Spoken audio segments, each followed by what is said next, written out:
I'm Xander McMahon, and this is How We Met, a Queer Love Archive.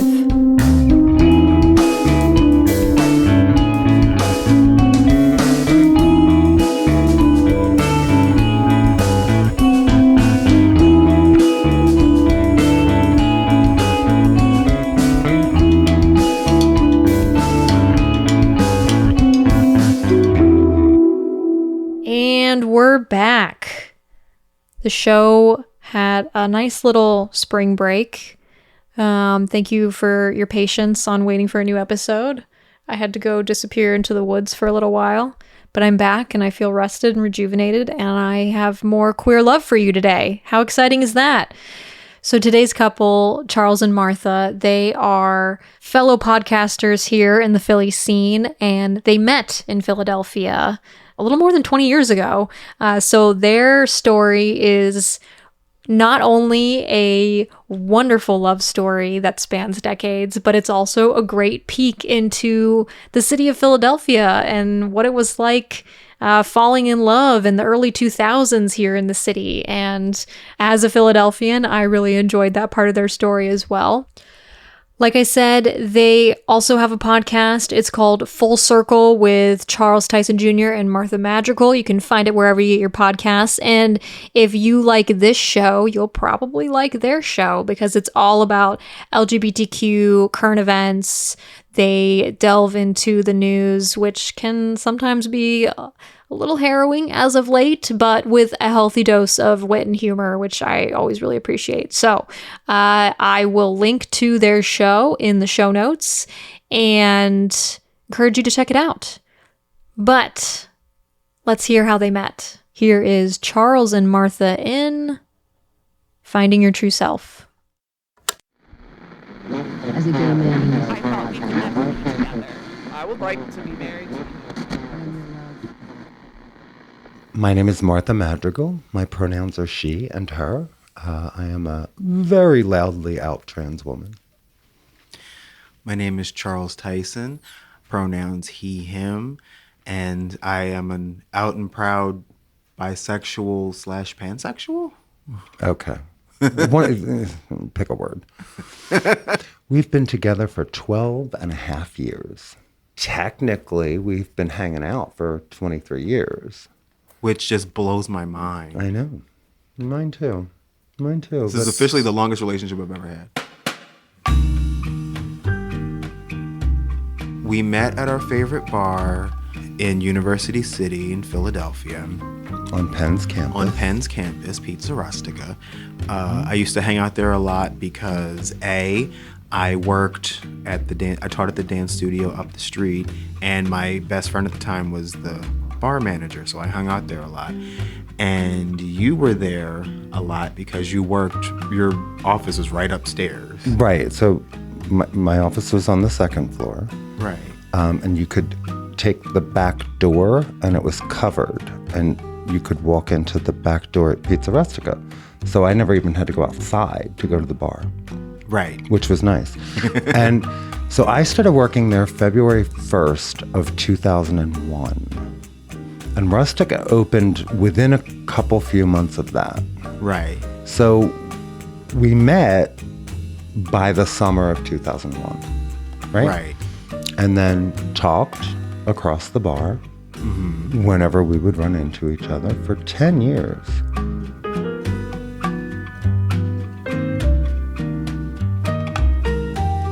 I remember that we had conversations, but okay. I think we just met across the bar, hi, my name is. Yeah, and we were just there often because that was, especially in the beginning, just such a comfortable place to be. Mm-hmm. Felt very European, and it attracted a lot of professors who would sit at the bar and grade their papers with a glass of wine, and I just loved the vibe there.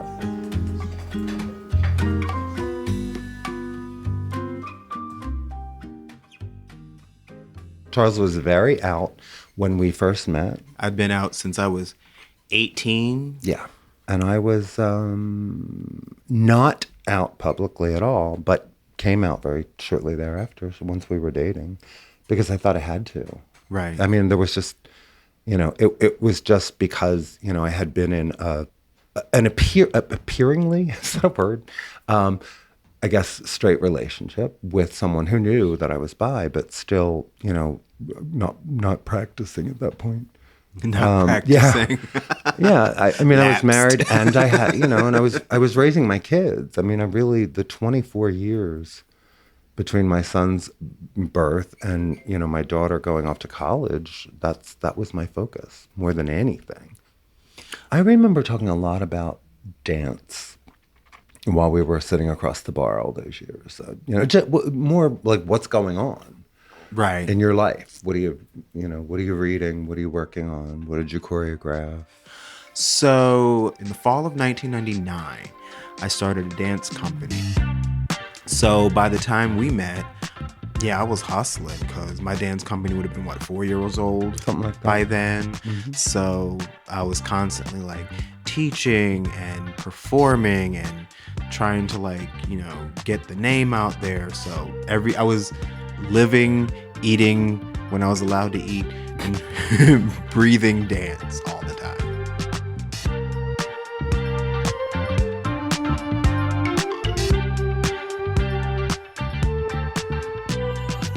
The one conversation that always sticks in my mind, I remember because you got really passionate about it, and it made me see you in a more serious way.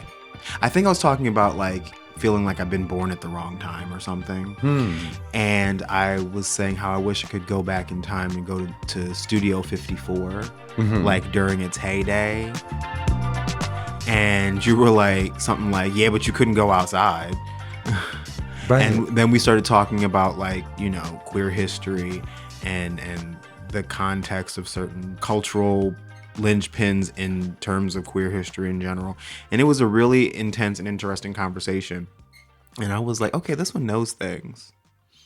Well, duh. Well, right. And I think we talked about Woody's, in the early 80s when my cousin and I would go. And I remember having beer cans thrown at us. I mean, because, at that point, whatever that was, 82, 83 probably, Center City's sidewalks just rolled up, at 5:30. And so if you were going out at 9 or 10 o'clock, there was plenty of parking everywhere because nobody was down there. But you did have the pickup trucks riding through and the slurs being, shouted. And That sounds right. it wasn't a walk I was going to take by myself. For sure. I mean, I remember having things thrown at me in broad daylight in the 90s, so I can but imagine. Yeah, there's that. And that's true. New York in the 70s and 80s, not what it is today. I know you burst my little bubble. I was like, yeah, I guess that's true, man. I just wanted to go shake my ass at Studio 54.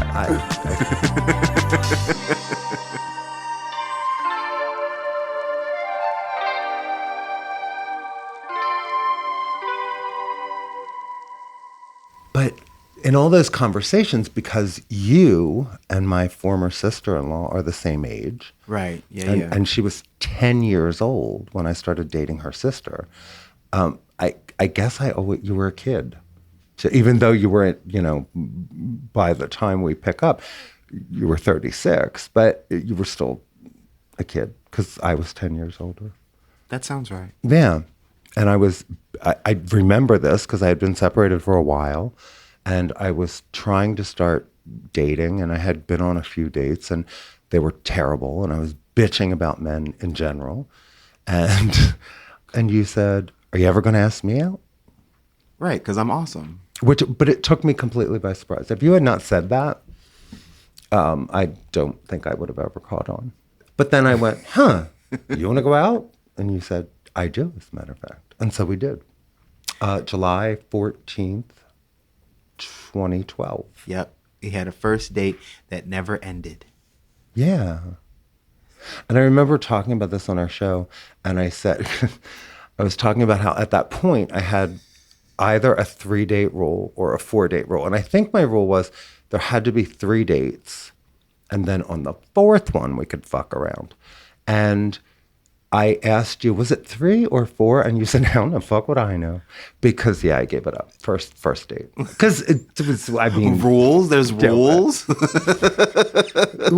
it was 10 years in. Yeah. I got grandfathered in, as it were. We went some really cool places together. We did. I mean, because there was the dance community. And so there was, different shows. And you were producing at the Et Cetera performance series in West Philly. And then I started hosting it. Right. In drag. I always loved watching you dance and create. Sometimes even more thrilling to see, a piece for the first time, right? That you've created, and getting to know the dancers and how they move and how your vision is interpreted through their bodies is just such an incredible experience. And I guess it was the first time I had seen Et Cetera. I really understood it. It was just, the opportunity for anyone, particularly in dance, to have a stage and an audience and, for very little money. And I loved the concept. And I remember saying to you, all this needs is a host to properly introduce and honor the artists and their work. And you said, then host it. And so I did. And that was, I loved that collaboration. It made my life so much easier. Yay. Because, I didn't have to do so much running around because I knew it was handled. Mm-hmm. And that's the way it is. Every time we work together, it's like so much of my brain can rest because I know that's handled. Right. Right. And that's the thing I love about collaborating with you. Like, we have our strengths, and when we put those strengths together, so much amazing stuff happens, and neither one of us has to really stress out because we know that the other one's got it covered. And hosting that in drag really solidified the fact that I was uncomfortable performing femininity or being perceived as performing femininity, and the drag was what I had to change back into. And that all became really clear doing that. I thought I had compartmentalized being trans for the rest of my life. I thought I had just boxed it off, and that it never works that way. I know the moment I fell in love with you, but I want to hear your answer. Oh no, I want yours first then. Okay. So by this point, I was living with you in your house. Okay. So I was on the train coming home from teaching, and I noticed this young kid, he was probably like 17, 18, 19. And he had... I remember this story now. Yeah, he had Down syndrome. And, I was... I'm keeping an eye on making sure he's cool. And he seemed that he was, like, distressed. And I gathered, like, it felt like he had, like, missed his stop or something. And he was distressed about it. And so I followed, well, not followed. We were going the same direction because he got off at my stop. And on the way home, he turned off. And then I didn't see him anymore. And I was thinking about him all the way home. And so when I got home, I said to you, I told you what had happened. And without like skipping a beat, you were just like, we want to get in the car and go look for him. And I was like, yes. my heart just like melted. And I was like, you're the one. The skies opened up and wow, you're a good person. And then we got in the car and we went look for him, didn't find him. Right. But I remember that. Yeah. I didn't remember it as a particular moment, but I remember that. I totally remember that because that encapsulated to me who you were as a person. Okay. And I thought it was beautiful. I'm so trying to think because I loved you as a human, before we started dating. That tracks. As a friend, as an acquaintance, as someone who, I always enjoyed spending time with. And, I was always happy to see when you were there. That was, made it a more interesting evening. I mean, it's been an evolution. It wasn't always easy, especially, we had things to iron out because we came at life from such different places. Fair. The thing I was most afraid of was you had never raised children. So you had never been responsible for other human lives to even kind of understand what that is and what it means. Right. I was barely responsible for my own human life. Fair. But I wondered if that was going to be in the way, because there's no way to teach that. Those little fuckers want to eat 3 times a day. And if you don't do that, people show up at your door, Right. And you got to put clothes on their ass and you got to educate them and you got to worry about their future. There's this whole thing that, so we do things we don't want to do. And that was not something that was a part of my personality at all. Doing things I don't want to do. Huh? Right. For what? Yeah. Because we had that conversation a lot. I'm like, you might be okay living without utilities. I am not. Right. I'm not. I looked at it as a sacrifice for my art. Yeah. I was like, it'll pay off at some point. It will. Nope. Yeah. I always say, you dragged me kicking and screaming into adulthood. And I'm grateful for it now. I am. I really, really am. Maybe. No, Yeah, you did. You really did. Yeah, kind of. I'm Someone had to. Shit. fair. Not trying to change who you were. And I think that's what's really important because we've never tried to change who we are at our core. Right. And in fact, the opposite. I feel like you insisted that I completely figure myself out. I felt like that was expected.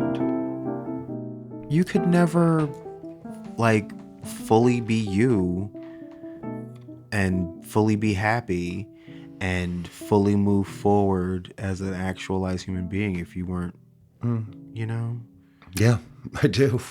if you weren't your whole self. And you owed it to yourself. Not me, you owed it to yourself. Well, and that's why, that was such a pivotal time was, my youngest going off to college and what does my life matter now? That was what was happening, at that, as we got together was, I didn't have to work a job I loathed anymore. I had some breathing room. I could try to figure out something else. It was a really hard time at the end of 2012. My mother was sick. My mother was sick from 2012 until she died, really, which was, pivotal in my coming out. Not coming out, I guess, because I still fundamentally believe Toots would have cut me off at a time when she needed me around. Right. And so I waited. And then she died, and I started going through her closet. Facts. She had some nice shit. She did.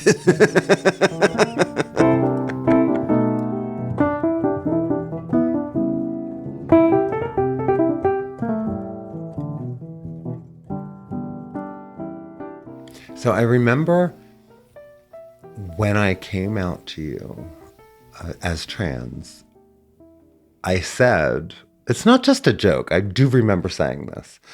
We're about to find out just how bisexual you really are. And it was hard to form the words because I knew I was potentially ending our relationship. I just didn't know what was going to happen. And I had to be willing to do that. And that was something, I had talked through.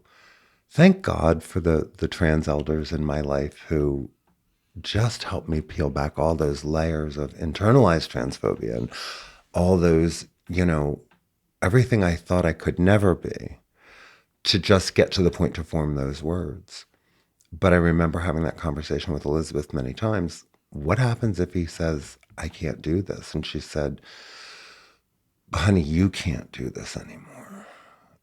I had attempted suicide 3 times, and I was going to get successful at it soon if I didn't.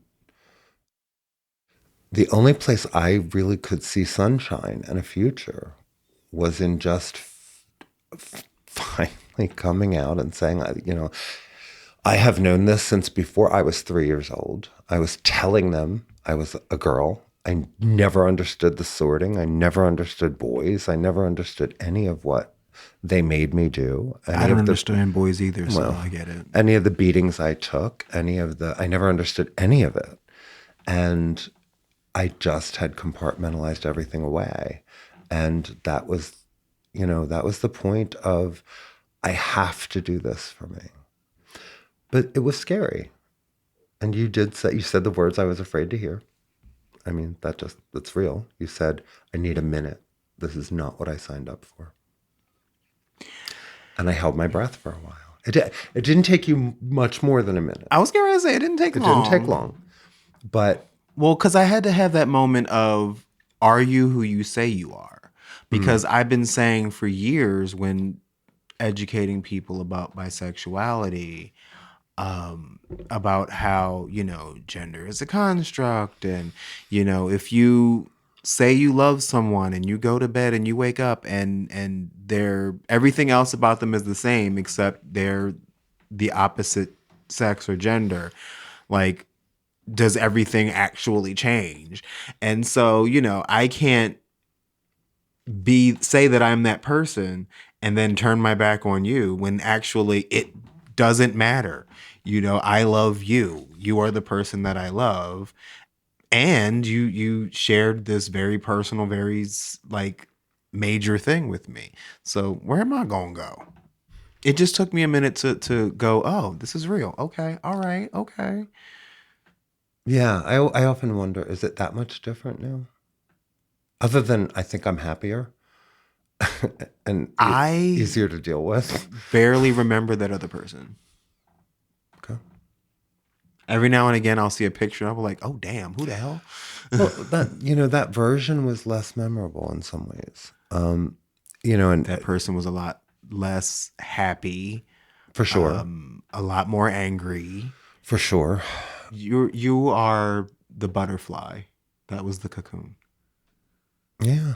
I mean, that's how it feels. And when I talk about my life, and going on HRT was what cemented everything, because it internally put me back in touch with the human that I was before puberty.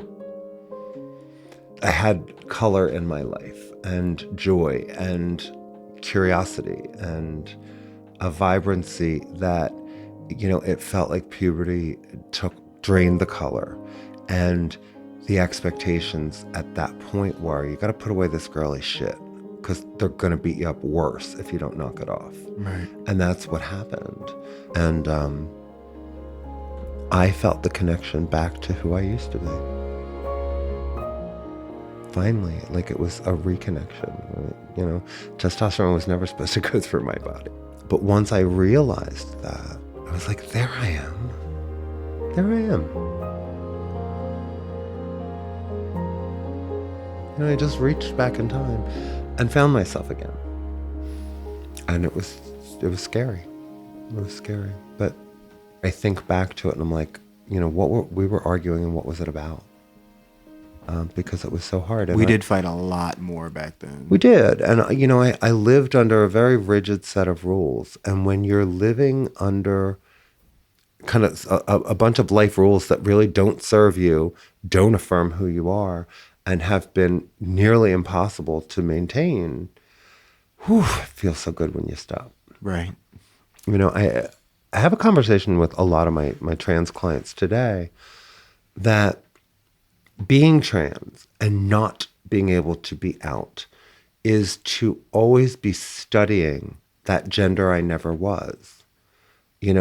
Always looking, always being aware of how I'm being perceived. Am I, is my ass moving too much? Is there too much of a lilt in my voice? Is it too high? And all of that is always going while you're just trying to exist and while you're trying to think. It's thinking, am I doing this right?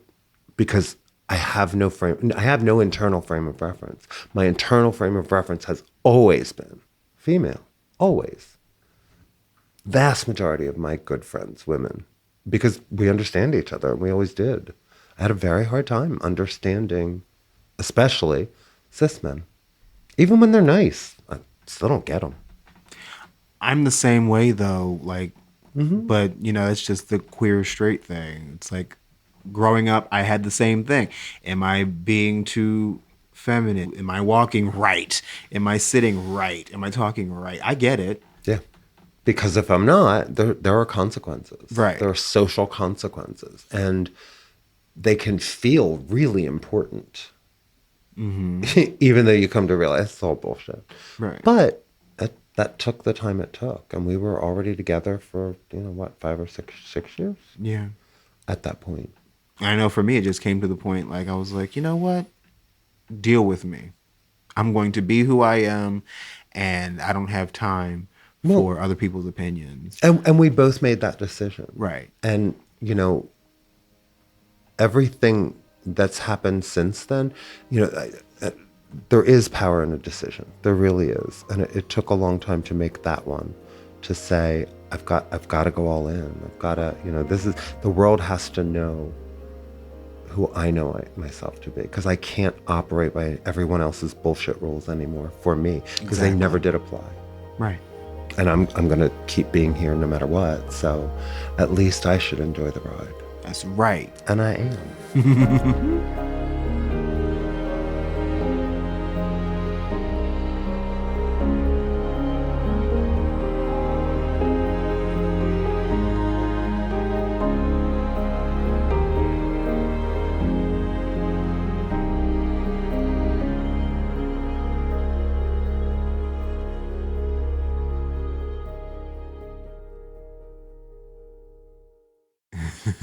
I had to be given permission to be able to ask her to marry me at some point. Yeah, well, yeah, that's right. Because I kept telling you, don't ask me, because the answer is no. Don't ask me to marry you. And what's wrong with the way things are? And I did say that a lot because of a lot of things. I wasn't going to marry until all of my documents were in order. And you were still here. I wasn't going to marry until, we had a solid life, not one we were taping together with, the last little bit of money. Right. But a life of our own, pointed in a direction, being able to afford to live here. It isn't cheap, that's real. I wanted to feel ready. Right. For a marriage, because I rushed into the first one, and I was a child, and it was that was destined for failure. But, the second one I was older and more mature. And so when that ended, I was fine, really. I'm sad, but fine. And I don't want another divorce. That's a big part of it. And, so that's, most of the time, that's what I said to you. I am not good at being married, apparently. To which I said, then stop marrying women, because that appeared to be the problem. Just saying. I mean, maybe. Maybe. This is almost as, my longest relationship was my second marriage. Right. That was 15 years. But we're coming up on that.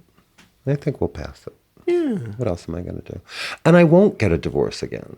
I won't. I mean, I won't let you. I might be widowed, but I won't get a divorce again. Or I will. Roll the dice, baby. Roll the dice.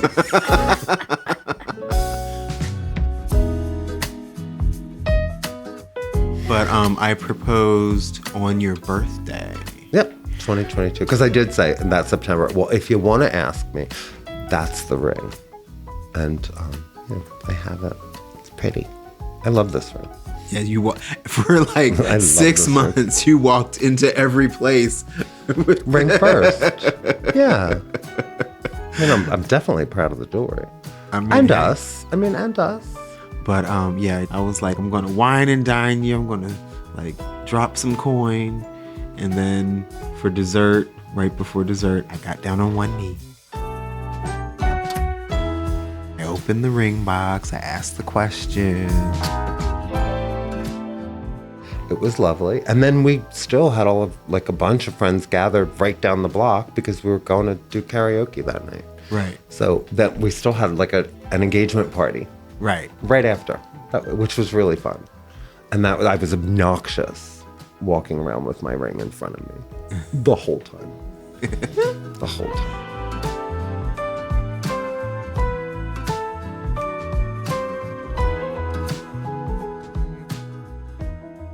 Wedding plans. We still don't have wedding plans. I do want to have a wedding, but it's becoming more apparent to me that it's more important that we just are married. Part of the trouble is you want, a wedding because you never had one. Right. I've already had two. Never with a gown, so that's something new. Right. I just want to have a little party with our friends where I'm dressed fine with cute that. and you're dressed cute, and we say things and then we kiss and exchange jewelry. All right, well, we could have a house party. Yeah.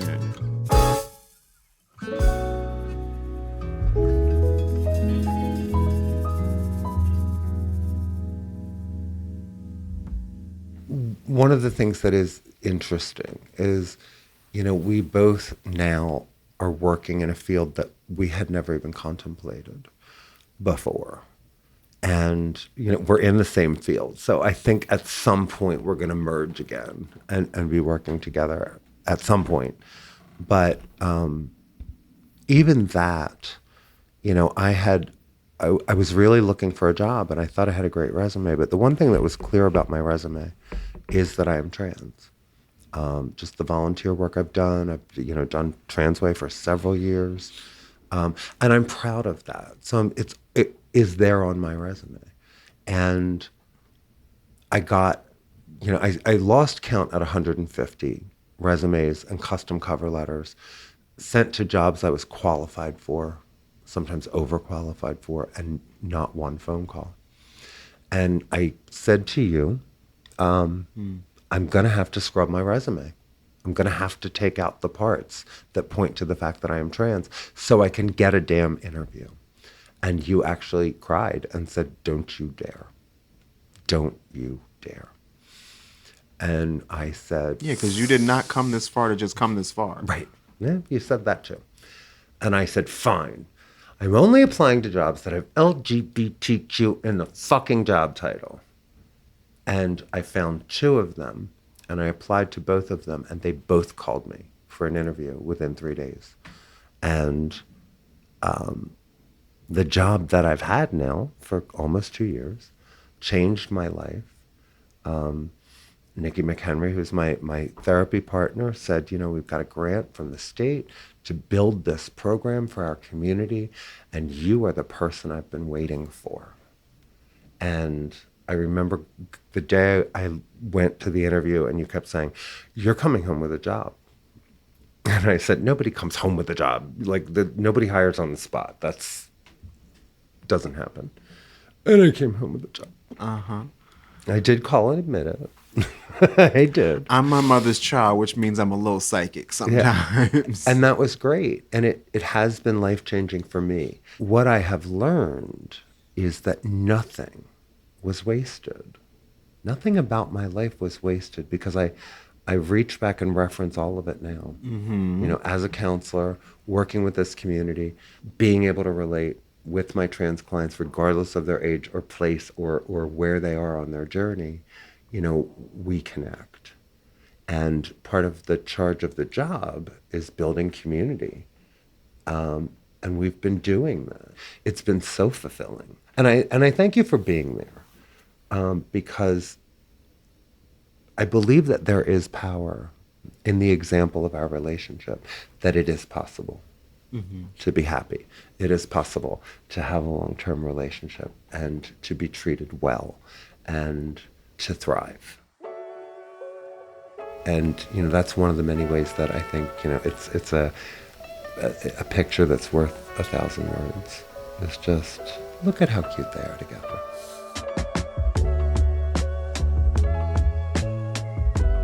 You made me want to be a better person, a better man for not just for myself, but for you, for us. Like, you deserve to have someone who is trying to be their best self. And I don't know that I would be able to be my best self without you. You just put this drive in me that, you know, I just want to be better. And you make me better. And being with you, it makes me better. You are my person. I can't picture my life without you, and I don't want to. I don't think there's a Martha without a Charles. Not really. You know, because you just have stood behind me for so long and insisted that I see things differently. Well, you know, in those very early days of feeling very insecure and very stared at, you said, maybe they're staring because you're gorgeous. And I was like, yeah, I don't think that's why. And you were like, yeah, but you don't know. And isn't that a better story?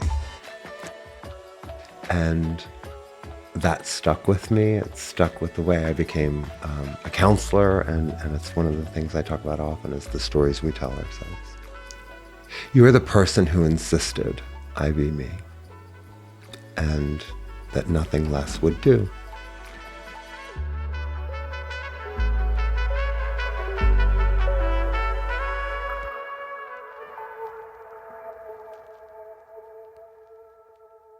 I swear to God, Talk if about- 20-something-year-old me could see today-year-old me, I would be both proud of myself and horrified.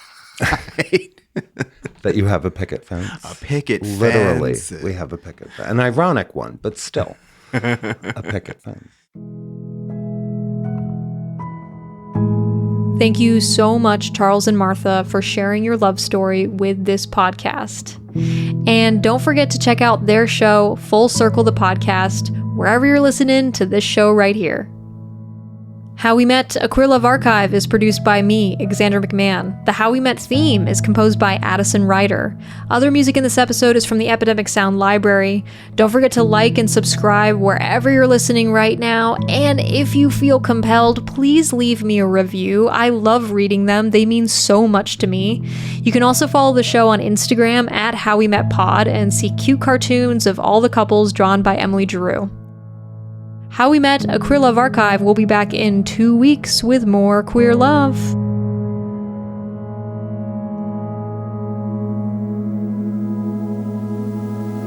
Talk to you then.